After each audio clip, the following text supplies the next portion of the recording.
একটা লাশ পাওয়া যায় না। আল্লাহ রাসূল বললেন, ঠিক আছে, তোমরা আরো একবার তোমরা কি করো, তোমরা একটু খোঁজ নাও, দেখো লাশটা আছে কিনা। কথাটা কি বুঝাতে পারলাম? লাশটা আছে কিনা। আবার চলে গেলেন। চলে যাওয়ার পর আল্লাহ রাসূলের কাছে হামজার স্ত্রী এসে বললেন, আসসালামু আলাইকুম ইয়া রাসূলুল্লাহ, আমি হামজার স্ত্রী, আপনার কাছে একটা প্রশ্ন নিয়ে এসেছি। সেটি হচ্ছে, আমি শুনতে পেয়েছি যারা ইসলামের জন্য যুদ্ধ করে তাদেরকে বলা হয় শহীদ, কোরআনের জন্য যারা যুদ্ধ করে তাদেরকে বলা হয় শহীদ, আল্লাহর জন্য যারা যুদ্ধ করে, ধর্মের জন্য যারা যুদ্ধ করে তাদেরকে বলা হয় শহীদ। ইয়া রাসূলুল্লাহ, আমি শুনতে পেলাম আমার স্বামী শহীদ বরণ হয়েছে, কিন্তু শহীদদের গোসল করানো হয় না, কিন্তু আমার স্বামী তো ফরজ গোসল করাতে হবে। ইয়া রাসূলুল্লাহ, আমার স্বামীকে আপনি গোসল করে জানাজা করে মাটি দিয়ে যান। আল্লাহ রাসূল আরো একটা পয়েন্টের মতন জায়গা পেলেন না, যে তাহলে অবশ্যই একজন লাশ আছে। আল্লাহ রাসূল সাল্লাল্লাহু আলাইহি ওয়াসাল্লাম সাহাবীদেরকে আবার পাঠিয়ে দিলেন, যাও তোমরা একবার একটু খোঁজ খবর নাও, যেহেতু তার স্ত্রী আমার কাছে সে অভিযোগ করছে, তাহলে অবশ্যই এই লাশটা আছে। আল্লাহ রাসূল সাল্লাল্লাহু আলাইহি ওয়াসাল্লাম আবার পাঠিয়ে দিলেন, সাহাবীদেরকে আবার পাঠিয়ে দিলেন। পাঠা যাওয়ার পর সাহাবীরা দেখতে পাইলেন দুইবার খুঁজে খুঁজে কোনো লাশ যেখানে পাওয়া যাচ্ছে না, সেই জায়গায় দেখে আর একটা লাশ হঠাৎ করে পড়ে আছে। সাহাবীরা খুঁজতে খুঁজতে দেখলেন, নিয়ে আসলে আল্লাহ রাসূলের কাছে নিয়ে আসলেন। আল্লাহ রাসূল, আমরা একে একে দুইবার সেখানে গিয়েছিলাম, কোনো লাশ পাওয়া যাচ্ছে না, কিন্তু পরবর্তী তৃতীয়বার যখন আমরা গিয়েছি তারপরে দেখতে পেলাম যে সেখানে একটা লাশ হয়েছে, আমরা নিয়ে আসলাম।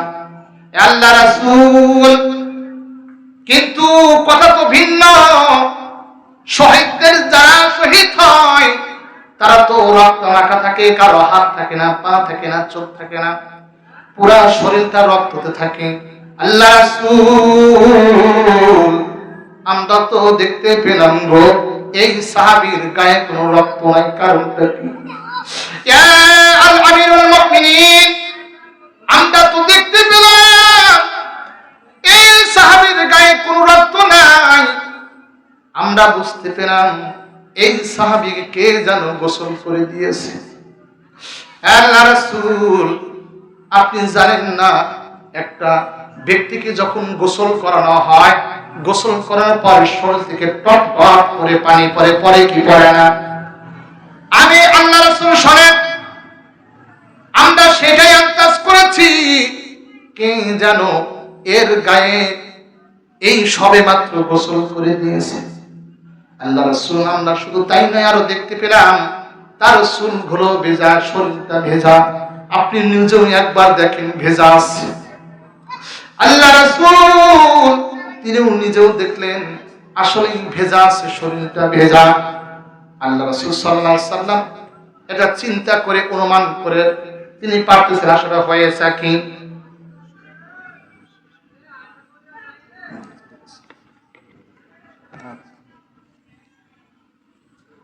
আল্লাহ রাসূল দেখলেন হঠাৎ করে জিবরাইল এসে আল্লাহ রাসূলকে সালাম দেন, আসসালামু আলাইকুম ইয়া রাসূলুল্লাহ।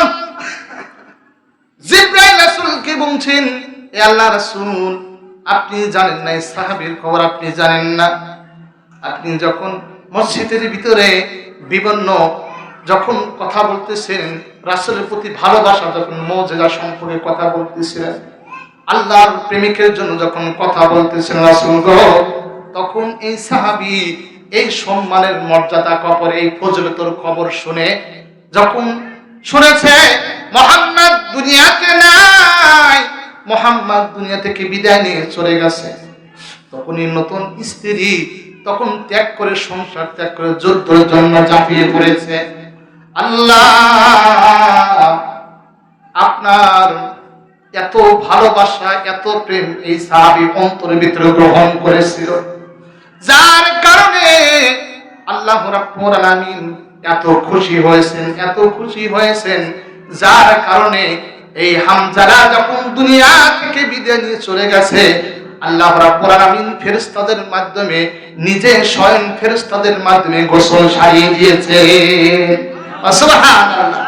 যার কারণে আল্লাহ রাসূল আর গোসল করতে হবে না, আর গোসল করতে হবে না। যার কারণে রাসূল সাল্লাল্লাহু আলাইহি ওয়াসাল্লাম তখন তিনি নিজে জানাজা করলেন, জানাজা করে ওনাকে দাফন করে দিলেন। আমি বলতে চাই, ও গিরাজকির ভাইয়েরা আমার, আমরা কি হামজার মতন হতে পারবো না? আমরা কি হামজার মতো রাসূলকে ভালোবাসতে পারবো না? এই রাসূল আপনার জন্য, আমার জন্য কি না করেছেন আপনি কি চিন্তা করেছেন? আমার রাসূল সাল্লাল্লাহু আলাইহি সাল্লাম এই রবিউল আউয়াল মাসের জন্ম, আবার মৃত্যু হয়েছে। এই পর্দার আড়ালে মা এবং বোনেরা ভালো করে একটু শুনে রাখেন। আল্লাহ রাসূল সাল্লাল্লাহু আলাইহি সাল্লাম যখন দুনিয়া থেকে বিদায় নিয়ে যখন চলে যাবেন, চলে যাওয়ার পর রাসূল ইন্তেকালের 5 দিন পূর্বে তিনি সুস্থ হন, অসুস্থ হন। একবার সুস্থ হন আর একবার অসুস্থ হন। আল্লাহ রাসূল সাল্লাল্লাহু আলাইহি সাল্লামকে বললেন, সাহাবীদেরকে বললেন, ও সাহাবীরা, আমার শরীরের অবস্থা ভালো না, আমার শরীরের অবস্থা ভালো না, হয়তো এই দুনিয়াতে আমি আর বেশি দিন থাকতে পারবো না। আল্লাহ রাসূল সাহাবীদেরকে বললেন, শোনো, আমার যা হুকুম ছিল, আমার যা কথা ছিল তোমাদের মধ্যে আমি পৌঁছে দিয়েছি। আমি এই দুনিয়াতে থাকতে পারবো না, আমি তো চলে যাব। যার কারণে আমার কথাগুলো তোমরা স্মরণ রাখো, আমার কথাগুলো তোমরা স্মরণ রেখে চলাফেরা করো। আল্লাহ রাসূল সাল্লাল্লাহু আলাইহি সাল্লাম অসুস্থ হয়ে গেলেন। অসুস্থ হওয়ার পর মা ফাতেমাকে বললেন, ও মা ফাতেমা রে, তুমি তোমার বাবা আবু বকরকে আমার কাছে একটু ডাকো। আবু বকর আসলেন, এসে দেখেন আল্লাহ রাসূল সাল্লাল্লাহু আলাইহি ওয়াসাল্লাম অসুস্থ হয়ে বিছানায় পড়ে আছেন। ভাইরা আমার, পর্দার মা এবং বোনেরা ভালো করে শুনে রাখুন আল্লাহ রাসূলের জীবনী। আল্লাহ রাসূল সাল্লাল্লাহু আলাইহি ওয়াসাল্লাম অসুস্থ হয়ে বিছানায় পড়ে আছেন। পড়ে আছেন পর হযরত আবু বকর আছেন। আবু বকর থাকা অবস্থায় কে যেন দরজায় লক করতেছে, টোকা দিতেছে। আল্লাহ রাসূল সাল্লাল্লাহু আলাইহি ওয়াসাল্লাম বললেন, মা ফাতেমা গো, দরজাটা খুলে দাও, কে যেন এসেছে। বড় লম্বা ঘটনা, আপনাদের কাছে এত বড় লম্বা ঘটনা বলার সময় হবে না।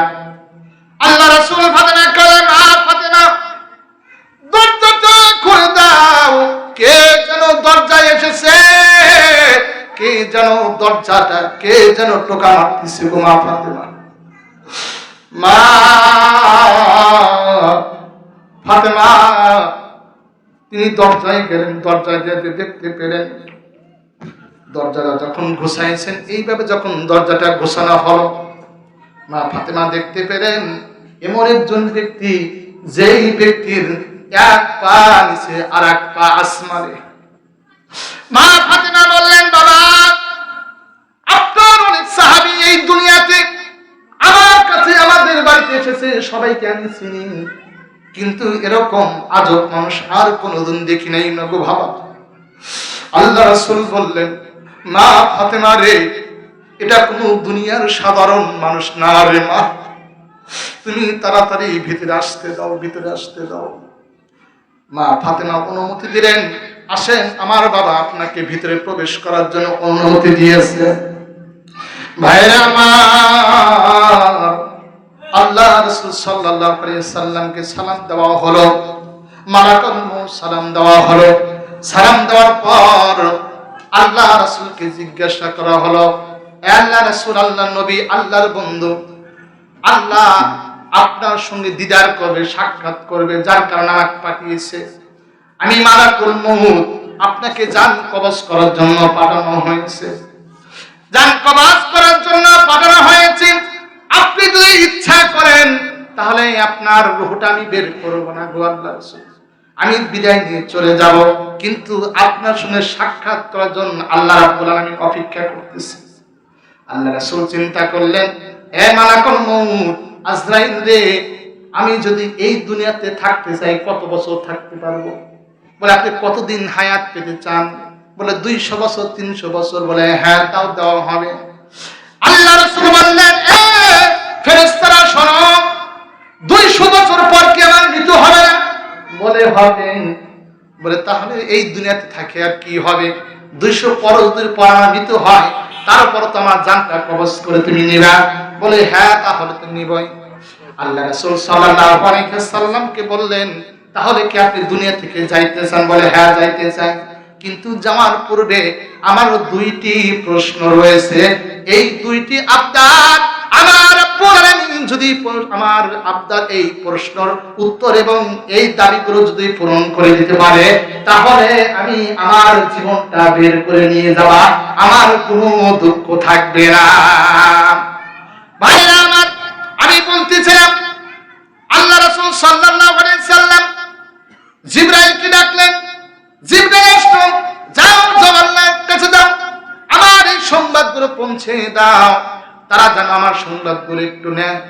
সংবাদগুলো কি বলে বলো? যে আমার রাসূল তো দুনিয়া থেকে বিদায় নিয়ে চলে যাবে, 2টা প্রশ্ন আপনার জন্য দিয়েছে। বলে কি প্রশ্ন? বলে দুনিয়া তো রাসূল দুনিয়া থেকে বিদায় নিয়ে চলে যাবে, কিন্তু এই গুনাহগার এবং এই ইতিম উম্মতকে কে দেখবে? বলে কে দেখবে? আল্লাহ রাসূল সাল্লাল্লাহু আলাইহি ওয়াসাল্লাম বললেন, আল্লাহকে বলো, যদি এই ইতিম উম্মতের দায়িত্ব যদি আল্লাহ পাক নিতে চায়, তাহলে কিন্তু আমার রূহটা তুমি বের করে নিয়ে যাও, দাবি নাই। 2 নাম্বার হচ্ছে, শোনো, আল্লাহকে বলবা, এই দুনিয়া থেকে আমি যখন বিদায় নিয়ে চলে যাব, চলে যাবার পর আমার এই উম্মতরা জাহান্নামে যাইবে, কিন্তু জাহান্নামের শাস্তি তারা ভোগ করতে পারবে না। আল্লাহকে বলো, আমার উম্মতরা যেন জান্নাতে যাইতে পারে, সেই ফয়সালা যেন আল্লাহ দেয়। এই 2টা জবাব যদি আল্লাহ রাব্বুল আলামিন মীমাংসা করে দেয়, হে মালাকুল মউত, তাহলে আমার রূহটা তুমি সঙ্গে সঙ্গে বের করে নিয়ে যাও। তাহলে আপনারা বলুন তো, আল্লাহ রাসূল আপনার প্রতি আমার প্রতি ভালোবাসা আছে না নাই? সম্মানিত ভাইরা আমার, মেসেজ পৌঁছে দেওয়া হলো, জিবরাইল চলে গেলেন। জিবরাইল চলে যাওয়ার পর আবার যখন দুনিয়াতে আসলেন, বলে আল্লাহ রাসূল, আপনার 2টি কথা আল্লাহর কাছে পৌঁছেছি। আল্লাহ বলেছেন আমার হাবিবকে বলো, আমার হাবিবকে বলো, আমার হাবিব তার উম্মতের কোনো চিন্তা করতে হবে না। উম্মতরা যদি কিছু কাজ করতে পারে, বলে কি কাজ? বলে উম্মতরা যদি রাসূলকে ভালোবাসতে পারে, আল্লাহর উপর ঈমান আনতে পারে, রাসূলের প্রতি ঈমান আনতে পারে, এবং শেষ দিবসের প্রতি ঈমান আনতে পারে, এবং ফেরেশতাগণের প্রতি যদি ঈমান আনতে পারে, তাহলে এই উম্মতের কোনো ক্ষতি হবে না। ভাইরা আমার, আমি বুঝাতে চাইলাম, আল্লাহ রাসূল এই উম্মতের জন্য কত কষ্ট করলেন, কত দুঃখ পেলেন, কত কষ্ট নিয়ে দুনিয়া থেকে বিদায় নিয়ে চলে গেলেন। কিন্তু রাসূল কষ্ট পাইছে, আমাদের কোনো দেখার বিষয় নাই। রাসূল কষ্ট পাইছেন, আমাদের কোনো দিক দেখার বিষয় নাই। আপনারা জানেন না, আমার রাসূল সাল্লাল্লাহু আলাইহি ওয়াসাল্লাম তাইফের ময়দানে যখন রাসূল সাল্লাল্লাহু আলাইহি ওয়াসাল্লাম যখন কালেমার দাওয়াত দিতে গেছেন, কালেমার দাওয়াত দিয়েছেন, এ আমার উম্মতেরা, তোমরা কালেমার দাওয়াত গ্রহণ করো, লা ইলাহা ইল্লাল্লাহ তোমরা গ্রহণ করো। তাইফের দুষ্ট ছেলেরা আল্লাহ রাসূলকে সাল্লাল্লাহু আলাইহি ওয়াসাল্লামকে পাথর মারতো, এমন পাথর মারতো, আল্লাহ রাসূলের মাথায় লাগতো, পিঠে লাগতো, গায়ে লাগতো, রক্ত মাখা হয়ে যাইতো। আল্লাহ রাসূলের এই অবস্থা হইতো, আল্লাহ রাসূলের এমন অবস্থা হইতো। আর আল্লাহ রাসূলকে ফেরেশতা বলল, ইয়া রাসূলুল্লাহ, আপনি একবার হুকুম দেন গো, একবার হুকুম দেন, এই তায়েফবাসীকে আমি 1 সেকেন্ডের মধ্যে ধ্বংস করে দেব। ইয়া রাসূলুল্লাহ, আপনার দুঃখ আর সহ্য করতে পারতেছি না রাসূলুল্লাহ, আপনি একবার হুকুম দেন, আমরা এই তায়েফবাসীর লোকেদেরকে ধ্বংস করে দেব রাসূল। তখন আল্লাহ রাসূল বললেন, ফেরেশতারা রে, আমি যদি বলে তাইফকে ধ্বংস করে দেয়, তোমরা কি ধ্বংস করে দিবে? বলে হ্যাঁ। তাহলে মনে রেখো, আমাকে তারা কষ্ট দিতেছে, দুঃখ দিতে, তাতে কোনো বিষয় নয়, কিন্তু আমি যদি এই তাইফবাসীর সমস্ত মানুষকে ধ্বংস করে দেই, তাহলে আমার এই কালেমা লা ইলাহা ইল্লাল্লাহু মুহাম্মাদুর রাসূলুল্লাহ কার কাছে পৌঁছাবো? কার কাছে পৌঁছাবো? আহা, আপনি চিন্তা করেছেন আমার রাসূল এইভাবে আপনার জন্য আমার জন্য দুঃখ করেছে, কষ্ট করেছে, আপনার জন্য আমার জন্য সুপারিশের ব্যবস্থা করেছে, আপনার জন্য আমার জন্য আল্লাহ রাসূল সাল্লাল্লাহু আলাইহি সাল্লাম নিজের জীবনকে বিলিয়ে দিয়ে আমাদের জন্য একটা ইসলাম, একটা খুঁটি রেখে দিয়েছেন। আর এই কপাল মোনা মুসলমান এই ইসলামটাকেই দেখতে পেলাম না, এই ইসলামটাকে আমরা চিনতে পেলাম না। এই ইসলামের কথা যাকে বলা হয় মনে হয় তাকে গুলি মারা হয়, কথা ঠিক কিনা? এত কাটা, এত গুলির মতন, এত শত্রু কেন, এত চুলকানে কেন? ইসলাম ভালো লাগে না, আল্লাহ রাসূলকে ভালো লাগে না, আল্লাহ রাসূলকে ভালো লাগে না, আল্লাহকে স্মরণ করো না। আহা, তোমার সেই দুর্ভাগ্য কপাল করা মুসলমান আর পৃথিবীতে আর কেউ হবে না। তুমি তাকাও বেলালের দিকে। হযরত বেলাল রাদিয়াল্লাহু তাআলা আনহু যখন ইসলাম গ্রহণ করলেন, করার পর কাফের মুশরিকরা হযরত বেলাল রাদিয়াল্লাহু তাআলাকে ধরে ফেললেন। এই বেলাল শোনো, আমরা শুনেছি মুহাম্মাদের কালেমা তুমি গ্রহণ করেছো। কার কালেমা? মুহাম্মাদের কালেমা গ্রহণ করেছো। শোনো বেলাল, এই কালেমা তোমাকে ছাড়তে হবে, এই কালেমা তোমাকে ছাড়তে হবে। যদি বেলাল এই কালেমা না ছাড় দাও, তাহলে এই দুনিয়া থেকে তোমাকে বিদায় করে দেব। আপনারা বলুন, এই প্রশ্ন আপনাকে আমাকে যদি কেউ এখানে গুলি ঠেকে বলে যে শোনো আজকে থেকে আর এই গিলাজুকি ইমামতি করতে পারবে না, যদি ইমামতি করো তাহলে গুলি খাইবা, আর যদি ইমামতি না করো তাহলে বাড়ি চলে যেতে পারবা, আপনার কন্ত কোনটা মানা নিবে? অবশ্যই মানবে যে এখানে চাকরি করার কোনো দরকারই নাই, তাড়াতাড়ি বেড টেড গোছা মারো ধর, কি বলা ঠিক কিনা? মারো ধর। কিন্তু বেলালকে বলা হলো, ও বেলাল, ইসলামটা ছেড়ে দাও, মুহাম্মাদের কালেমাটা ছেড়ে দাও। যদি না ছেড়ে দাও তাহলে বুঝতেছি তো ব্যাপারটা কি, এই দুনিয়া থেকে তোমাকে বিদায় করে দেওয়া হবে। বেলাল বলল, ও কাফেরেরা শোনো, ও কাফেরেরা শোনো, যে মুহাম্মাদের কালেমা একবার গ্রহণ করেছি, জীবনটা গেলেও এই কালেমা আর ছাড়ার মতো নয়। বলো সুবহানাল্লাহ। বেলাল রাদিয়াল্লাহু তাআলাকে ধরে ফেললেন কাফেররা। বেলাল ছাড়বে না কালেমা। বেলালকে ধরো, হাত পা বাঁধো। বেলাল রাদিয়াল্লাহু তাআলার হাত পা বাঁধা হলো। বাঁধানোর পর বেলাল রাদিয়াল্লাহু তাআলা বুকের উপর পাথর দেওয়া হতো, বিশাল বড় পাথর দিয়ে এই বেলাল রাদিয়াল্লাহু তাআলাকে মরুভূমির উত্তপ্ত বালুর উপর শুয়ে তার উপর এই কাফেররা পাথর দিত, আর তাদের পা গুলো বেলালের বুকের উপর দিত, আর বলতো, বেলাল এখনো সময় আছে, জীবিত আছো, যদি কালেমাটা ছেড়ে দাও তাহলে এখান থেকে তুমি বেঁচে দিতে পারবা, সন্তানের মুখ দেখতে পারবা, স্ত্রীর মুখ দিতে পারবা, আর যদি না ছাড়ো এখানেই শেষ। বেলাল বললেন, কখনো নয়, যেই মুহাম্মাদের কালেমা ছাড়ছি সেই মুহাম্মাদের কালেমা কখনো ভুলতে পারবো না। সম্মানিত ভাইয়েরা আমার, হযরত বেলাল রাদিয়াল্লাহু তাআলা আনহু যখন সাহাবীদের সঙ্গে যখন গোসল করতে শুরু করলেন, অনেক লম্বা ঘটনা আমি সংক্ষিপ্ত বলতেছি ভাই। যখন গোসল করতেন বেলালের পিঠের মধ্যে দেখা যায় অনেক বড় গর্ত গর্ত দেখা যাচ্ছে। এক সাহাবী জিজ্ঞেস করলো, ও বেলাল ভাই, তোমার পিঠের মধ্যে গর্ত কেন? গর্তে কেন, কি হয়েছে? কোন আঘাত কি তুমি পেয়েছিলে, নাকি কেউ তোমাকে আক্রমণ করেছিল, কেউ নাকি তোমাকে অস্ত্র চালিয়েছিল? বেলাল বললেন, এ ভাইয়েরা আমার, তোমরা জানো না এই ইসলামটাকে জিন্দা করতে আমার পিঠের গোস্ত গুলো আমি বিদায় করে দিয়েছি।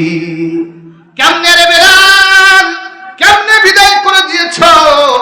বেলাল বলেন, ভাই তোমরা জানো না ইসলামটা যখন গ্রহণ করেছিলাম কাফেররা এত অত্যাচার করতো, এত জুলুম করতো।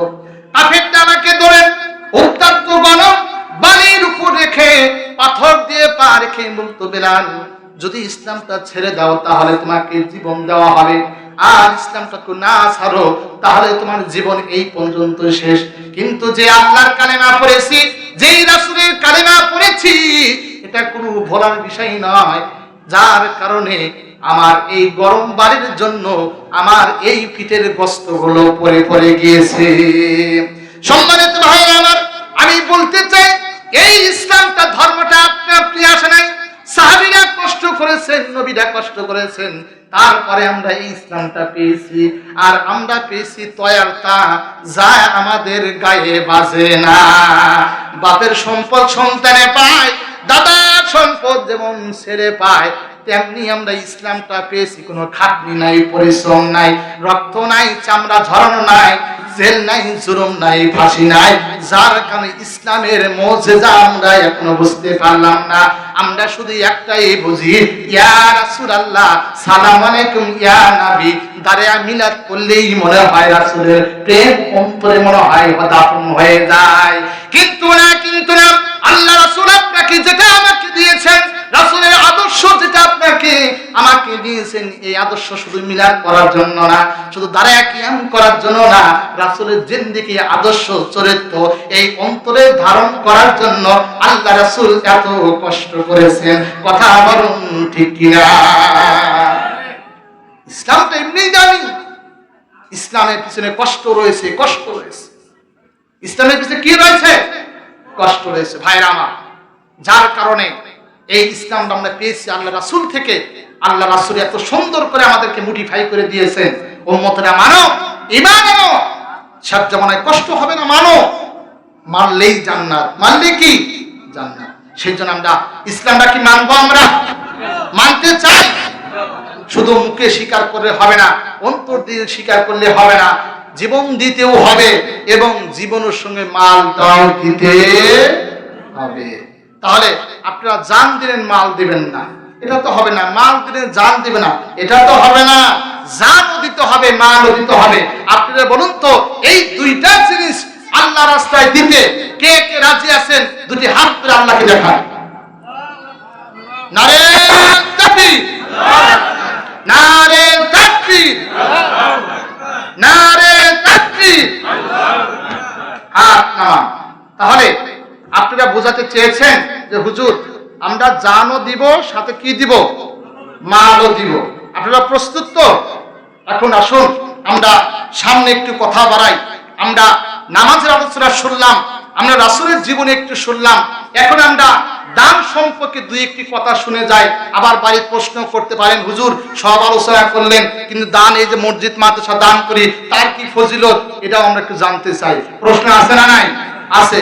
মা বোনরা তো টকবগাই আছে, হুজুর করে না একটা দানে, এই যে ডিম বেচার টাকা, নাকের ফুলের টাকা, এই সব কিছু দান করে দিলাম, স্বামীর পকেট থেকে চুরি করে টাকাগুলো দিয়ে দিলাম, এবং যখন স্বামী বাজারে যায় চাউলগুলো চুরি করে দিলাম, এর ফায়দাটা কি? এটাও শোনা লাগবে, দরকার আছে না নাই? আমরা শুনবো তো ইনশাল্লাহ। আর কিছুটুকু সময় আপনি একটু অপেক্ষা করুন, আমার পরে আর এক বক্তা আছে না নাই? ওই বক্তাই তো মজা, নাকি?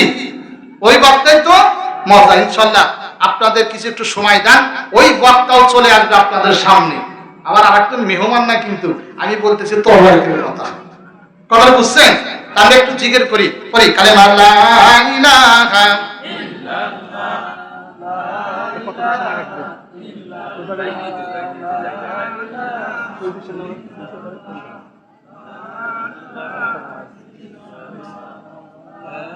পড়েন, জোরে পড়েন, জোরে পড়েন, জোরে পড়েন। কত সময় লাগবে?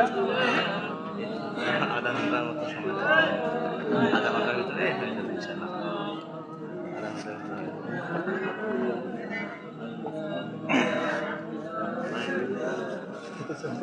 হ্যাঁ, আধা ঘন্টার ভিতরে।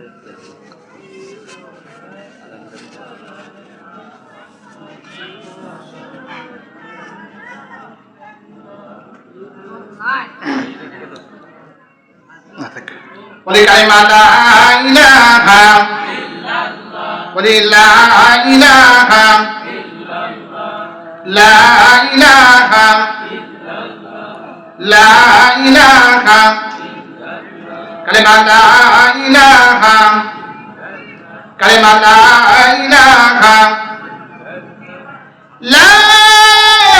ইলাহা ইল্লাল্লাহু মুহাম্মাদুর রাসূলুল্লাহ। সকলে বলি সাল্লাল্লাহু আলাইহি ওয়াসাল্লাম। এই সম্মানিত ভাইরা আমার, আপনাদের সংক্ষিপ্তে আমি একটু দানের ওয়াজ করব। দান করলে কি ফজিলত, মা বন্ধুর জন্য একটু ওয়াজ করব, করা দরকার আছে নাই? বর্তমান সবচেয়ে এই দুনিয়াতে নির্যাতিত অপমানিত সবচেয়ে পুরুষরা, নারী থেকে পুরুষরা সবচেয়ে নির্যাতিত ধর্ষণ হচ্ছে পুরুষরা। কথা বলুন ঠিক কিনা? সেই অস্ত্র করা দরকার আছে না নাই? ধর্ষণ কমাতে হবে না? অত্যাচার নারী কমাতে হবে না? এই কথাগুলো ইনশাআল্লাহ আজকে আমরা আলোচনা করব, সংক্ষিপ্ত আলোচনা। সম্মানিত ভাইয়েরা আমার, আমি বলতে চাইলাম দান করলে কি ফজিলত হবে, দান করলে উপায় কি? আপনারা জানেন না দানের এত ফজিলত, দানের এত মর্যাদা। তার পূর্বে আমি আপনার সামনে একটা ঘটনা বলবো। বাদশাহ হারুন রশিদ একটা ঘটনা বলবো আপনাদের মাঝে। এই ঘটনার সমক্ষে যদি আপনাদের মজা লাগবে তাহলে বুঝতে পারলাম আপনাদের দানের করার অভ্যাস আছে। বাদশাহ হারুন রশিদ একদিন তিনি সমস্ত মহল্লার মানুষের সামনে তিনি বয়ান দিলেন। এই আমার মুসল্লি ভাইরা শুনে রাখো, তোমাদের মাঝে আমি একটা কথা জারি করব, সেই কথা তোমাদেরকে শুনতে হবে। বলে কি কথা? বলে আমি একটা মসজিদ নির্মাণ করব, সেই মসজিদে কেউ তোমরা দান করতে পারবে না, আমি একা মসজিদটা নির্মাণ করে দিব। তোমরা শুধু সেখানে তোমরা সালাত আদায় করবা, ইবাদত করবা। কি করবা? বাদশাহ হারুন রশিদ ধনাঢ্য ব্যক্তি লোক, তিনি মসজিদ নির্মাণ করলেন। নির্মাণ করার পর একদিন হঠাৎ করে দেখেন, একদিন স্বপ্নে দেখতে পেলেন বাদশাহ হারুন রশিদ দুইটা ফেরেশতা এসেছে।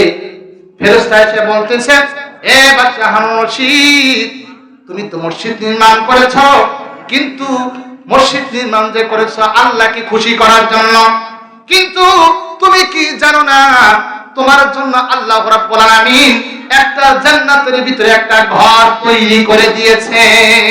বলে সুবহানাল্লাহ। এবার বাদশাহ হারুন রশিদ জান্নাতের ভিতরে যে একটা ঘর তৈরি করেছেন, সেই ঘরটা চলো তোমাকে আজকে দেখাবো। বাদশাহ হারুন রশিদ চললেন, ফেরেশতার মাধ্যমে, স্বপ্নের মাধ্যমে চললেন।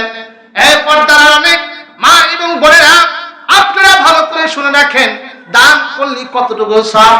যে ব্যক্তি দান করবে 1 টাকা, যে ব্যক্তি দান করবে আল্লাহ রাস্তায়, আল্লাহ রাসূলের ঘরে, আমি বলতে চাই ওই বান্দা ওই বান্দির জন্য জান্নাতের ভিতরে একটা ঘর তৈরি করে দিবে আমার আল্লাহ। বাদশাহ হারুন রশিদ চলে গেলেন স্বপ্নের মাধ্যমে, ফেরেশতাদের মাধ্যমে চলে গেলেন। চলে যাওয়ার পর তিনি দেখতে পেলেন ফেরেশতারা ওনাকে ঘুরাইতেছে, বাদশাহ হারুন রশিদ রে, এই দেখো তোমার জান্নাতের ভিতরে জান্নাতের ঘর, তোমার ঘর, এই দেখো কত সুন্দর করে বালাখানা তৈরি করা হয়েছে, কত সুন্দর করে মজবুত করে মিস্ত্রিদের তৈরি করা হয়েছে। এ বাদশাহ হারুন রশিদ, এই ঘরটা কি দেখে তুমি খুশি না রাজা? বাদশাহ হারুন রশিদ বলে, ফেরেশতারা এত সুন্দর ঘর আমার জীবনে কোনদিন দুনিয়াতে দেখি নাই, আজকেই তো আমি ঘরটা দেখতে পেলাম। ফেরেশতারে আমার এই ঘরটা দেখে খুব মন ভরে গেল, খুব আনন্দ হলো, আলহামদুলিল্লাহ। কিন্তু জয় ফেরেশতারা, আমি আরেকটা জিনিস দেখতে পাচ্ছি, আমার এই ঘরের পাশে আরেকজনের ঘর, এই ঘরটা কার? ফেরেশতাদেরকে বলা হলো, এই ফেরেশতারা, আমি তো বলেছিলাম দুনিয়াতে কেউ আমার মসজিদে দান করতে পারবে না, কেউ দান করতে পারবে না, আমি মসজিদ তৈরি করে দিব, মানুষ শুধু ইবাদত করবে, বন্দিকে করবে। আমি এতটুকু আমার উম্মতকে চান দিয়েছিলাম। দুনিয়াতে চলে গেলেন, স্বপ্নটা ভেঙে গেল। দুনিয়াতে চলে গেলেন, মসজিদে যা বললেন, মুসল্লিদের সামনে এইভাবে বললেন, এ আমার মুসল্লি ভাইয়েরা, আমি তো তোমাদেরকে বলেছিলাম কেউ এই মসজিদে দান করতে পারবে না, কেউ দান করতে পারবে না। তাহলে কে দান করলো? আমি জান্নাতে ভ্রমণ করে দেখলাম, আমার পাশে যেই ঘরটা আছে, এই ঘরের একজন মালিক দুনিয়াতে আছে। বলে সুবহানাল্লাহ। কি? বাদশাহ হারুন রশিদ তখন তিনি দেখতে পারলেন, আর তিনি ঘোষণা দিলেন, শোনো, ওই ঘরের দরজার সঙ্গে লেখা আছে আহমদ। কি লেখা আছে? আহমদ। বলো তো দেখি, এর মধ্যে এই মুসল্লির মধ্যে কে আহমদ লোকটা আসো, কার সাহস এই মসজিদে দান করার জন্য, কে সাহস পেয়েছে? এক মুসল্লি আস্তে আস্তে করে হাতটা উপর দিকে নেয় আর বলে, বাদশাহ হারুন রশিদ তো নিষেধ করেছে, যদি আমি দানটা আমার ব্যাপারে যদি বুঝে যায় তাহলে আমার কান্নাটা দুনিয়াতে থাকবে না। কিন্তু এমন একজন ব্যক্তি বলেছে হাত না তুলতে পারে না, আমার নাম তো আহমদ, দেখার আছে না নাই? এই যুবক হাতটা তুললেন, তুলে দেওয়ার পর